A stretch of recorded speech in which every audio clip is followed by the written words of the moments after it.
Hi నమస్తే, మీరు చూస్తుంది లోకల్ న్యూస్ వన్. నేను మీ ప్రదీప్ కుమార్. ప్రస్తుతం నల్గొండ మున్సిపల్ కార్పొరేషన్ ఎన్నికల ప్రచారంలో భాగంగా 4వ డివిజన్లో ఉన్నాము.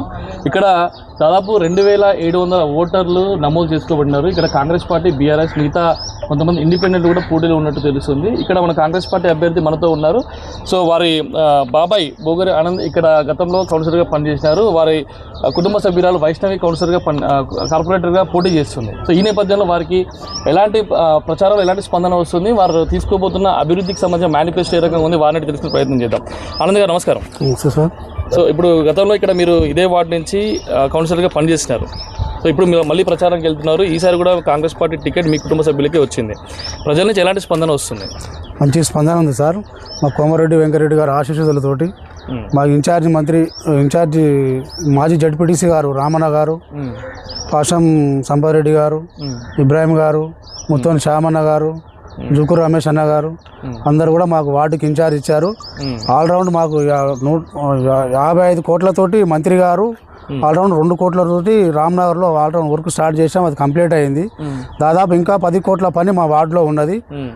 20 లక్షలు 30 లక్షలతోటి ట్యాంక్, పెద్ద ట్యాంక్ కూడా కడుతున్నాము. ఒక 3 monthsలో అది కూడా అయిపోతుంది. ప్రతి కాలనీలో మాకు 2-3 జిమ్ములు కావాల్సి ఉన్నాయి. డ్రైనేజ్ సమస్య ఉంది, పైప్ లైన్ సమస్య ఉన్నాయి. ఇల్లు కూడా మంత్రి గారు హామీ ఇచ్చారు, 100 ఇండ్లు ఇస్తామని.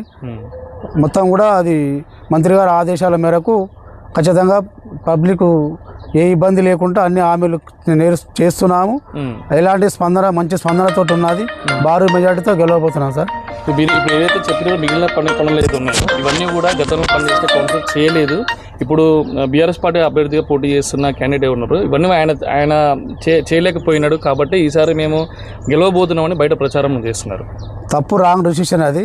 టీఆర్ఎస్ గవర్నమెంట్ 10 ఏళ్ళున్నా ఎక్కడి గొంగడు అక్కడనే ఉంది. సర్వనాశనం చేసిండ్రు. ఒక ఇల్లు ఇవ్వలేదు. 3 ఎకరాల భూమి ఇస్తున్నారు, 3 ఎకరాల భూమి ఇవ్వలేదు.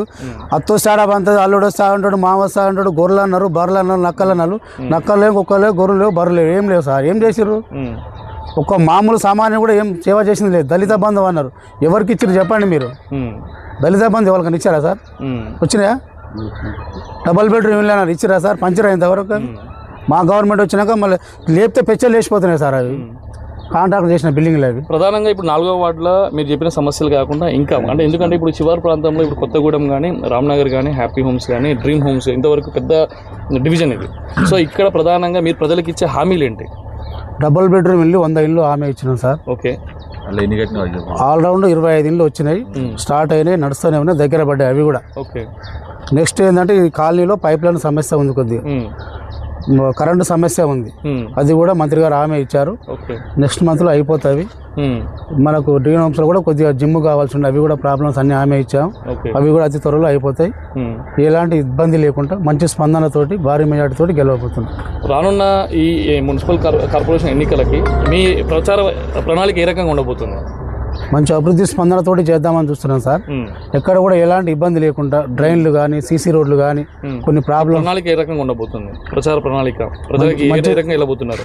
మంచి స్పందన ఉంది సార్ పబ్లిక్లో, ఎలాంటి ఇబ్బంది లేదు. ఓకే. ఇది ప్రస్తుతం 4వ డివిజన్ కార్పొరేషన్ కాంగ్రెస్ పార్టీ అభ్యర్థిగా పోటీ చేస్తున్న బోగరి వైష్ణవి వాళ్ళ కుటుంబ వాళ్ళ పెద్దనాన్న గత కౌన్సిలర్ ఆనంద్ గారు ఇక్కడ ప్రజల నుంచి భారీ మంచి స్పందన ఉంది. గతంలో మేము చేసిన మంచి పనులే మమ్మల్ని గెలిపిస్తాయి.